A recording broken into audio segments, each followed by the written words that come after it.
The Strait of Hormuz has been a place where the US and the Iranians or Iran are showing their power.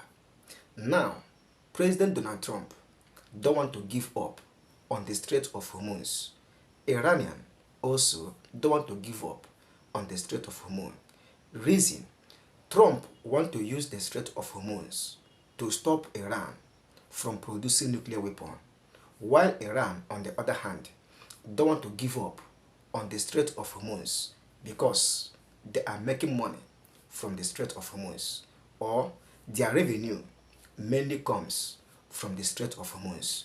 Now, President Donald Trump has sent a peace deal to Iran, which Iran responded, and the response of Iran shows that they are not willing to give up the Strait of Hormuz and also to give up on producing nuclear program or nuclear weapons. And Donald Trump is no longer happy with this proposal and the response of Iran. So in this video, I want to share with you 3 most important news you are going to get. Number 1, President Donald Trump said a lot of things concerning Iran. Benjamin Netanyahu from Israel also said that the nuclear sites in Iran should be dismantled. That is their nuclear facilities. And the third is that President Donald Trump is planning to visit China because of the crisis between the US and the Iran. You know that the US blocked the Strait of Hormuz, where oil are passing through, especially the oil that goes to China, Russia, and other parts of the world. But because of this crisis, President Donald Trump blocked the Strait of Hormuz, and the blockage is affecting China. So Trump says that he is going to China so that China and the US will be in good terms. So that is my own perspective. So make sure you watch this video from the beginning to the very end. You will hear everything that I said in this video. When we come back, we discuss. So watch. I have a great relationship with President Xi. And I think you can see that with the fact that in Hormuz, they get a big percentage, 40% of their oil from Hormuz. A discussion will be a little bit about energy and about the very beautiful country of Iran. President Trump previewing his discussions with his Chinese counterpart later this week in Beijing. Let's get some thoughts tonight from Fox News chief political analyst Brett Hume. Brett, good to be with you. So the president said that about 40% of China's oil comes through the Strait of Hormuz. About 10% of that comes from Iran.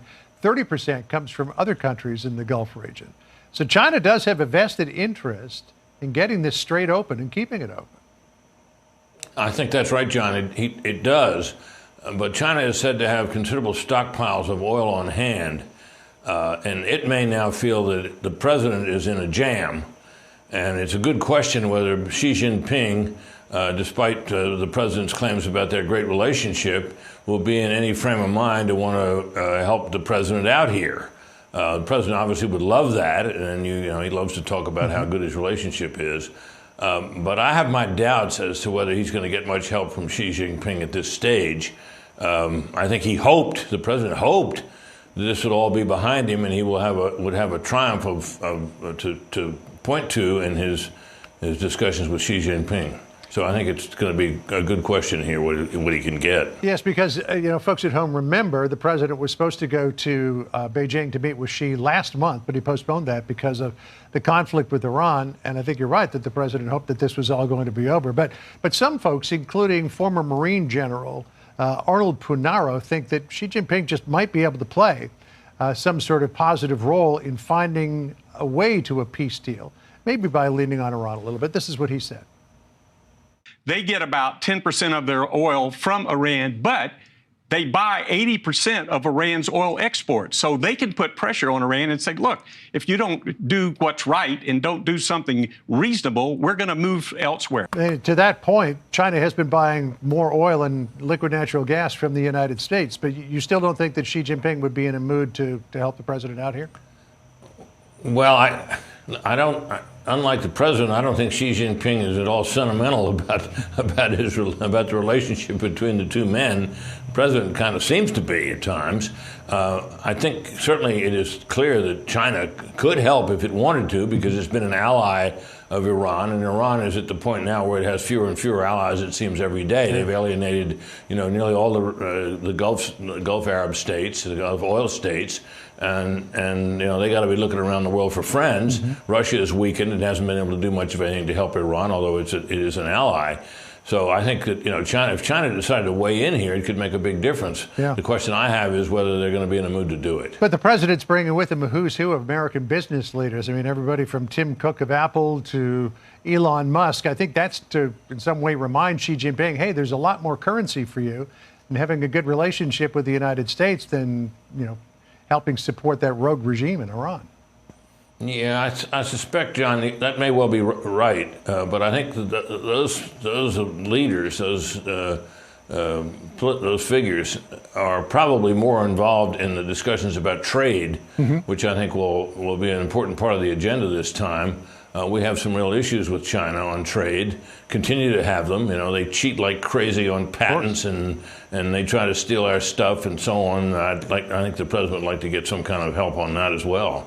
Such a problem with what we heard from the Iranians. They're not going to disable or disassemble any of their nuclear sites. They're quibbling with us on uranium enrichment. They don't want to give up uranium enrichment. They don't want to give up their nuclear weapons program. That's just a non-starter for the president. Then they ask for ridiculous things like reparations. They want us to recognize their sovereignty over the Strait of Hormuz. This was not a serious answer, and it's why I've been arguing, including on this program, it's time to stop negotiating with the Iranians.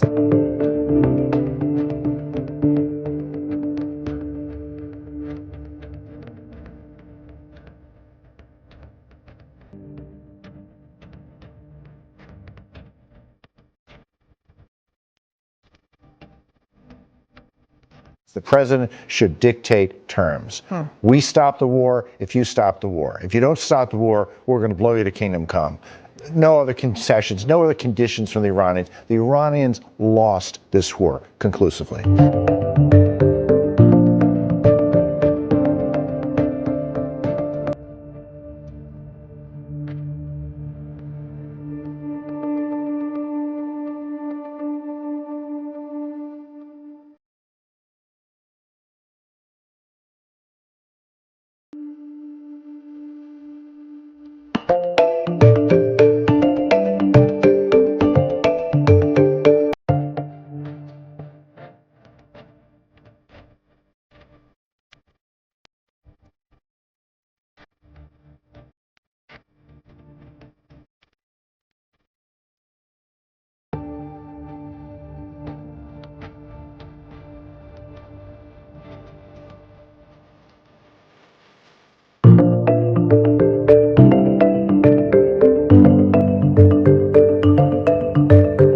Iran's president says that by participating in negotiations, it does not mean surrender. He says we'll never bow down to the enemy, and if there is talk of dialogue or negotiation, it does not mean surrender.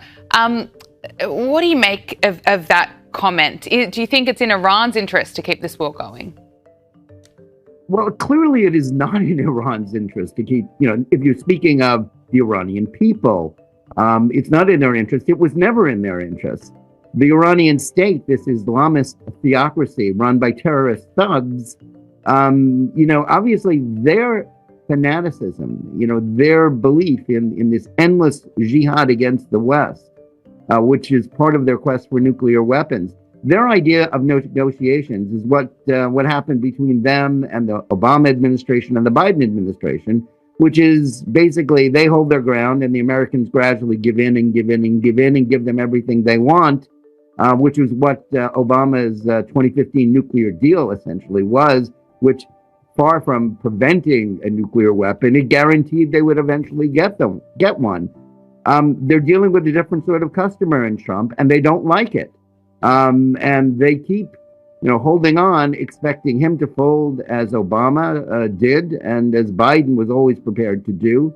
He's not going to do it. And he has invested so much political capital in this effort to fulfill, quite frankly, a goal of every American administration for the last quarter century, Republican and Democrat, which is to prevent an Iranian nuclear weapon. And I think they're wrong if they think he's going to back down, no matter the price of gas, no matter, its potential impact on the midterm elections in November. No, I agree with you. Israel's Prime Minister Benjamin Netanyahu has told America's 60 Minutes that the war is not over and that Iran's enriched uranium must be removed. Let's take a listen. I think it accomplished a great deal, but it's not over because there's still nuclear material, enriched uranium, that has to be taken out of Iran. There's still enrichment sites that have to be dismantled. There's still proxies that Iran supports. There are ballistic missiles that they still want to produce. Now, we've degraded a lot of it, but all of that is still there, and there's work to be done. Says there's work that needs to be done. He warned that the material would need to be physically removed from Iran. So what can we take from that? I mean, what can we really expect? Prime Minister Netanyahu is expressing really consensus sentiments within Israel. I know there's a lot of coverage of his domestic critics, his opponents in the election that will be held there this fall, but there's really no division within Israel, no matter who you're going to vote for in the next Israeli election, on what Netanyahu just said. This is a conflict that is existential for Israel, and quite frankly for the rest of the West too, if they're paying attention. But Israelis are not going to lower their guard as long as Iran's terror proxies are attacking them, and as long as Iran retains any capability to build a nuclear weapon whose goal is the destruction and basically another Holocaust, a genocide. We hear a lot about genocide. It's Israel's opponents who want genocide, not Israel. So what does this mean for getting to a peace agreement? I mean, how far away are we really? No one can truly answer that question. The hope, I think, behind Trump's strategy, which is backed by Israel, is that with sufficient economic pressure, combined with, the threat of even more devastating attacks, the Iranian regime will crumble one way or the other. And I think sooner or later that would be the result. The only question is, does the political pressure on Trump force him to give in before that happens? That's what the Iranians are counting on. They're counting on the fact that, Trump's domestic critics, who often say the quiet part out loud, saying, no matter how awful the Iranians are, they'd rather America lose this conflict than let Trump or Israel and Netanyahu win. But I think Trump is determined to carry on. This may take weeks, it could take months, but I think if America keeps the pressure up, and the more sanctions, he can ratchet that pressure up even further if necessary, combined with more military strikes.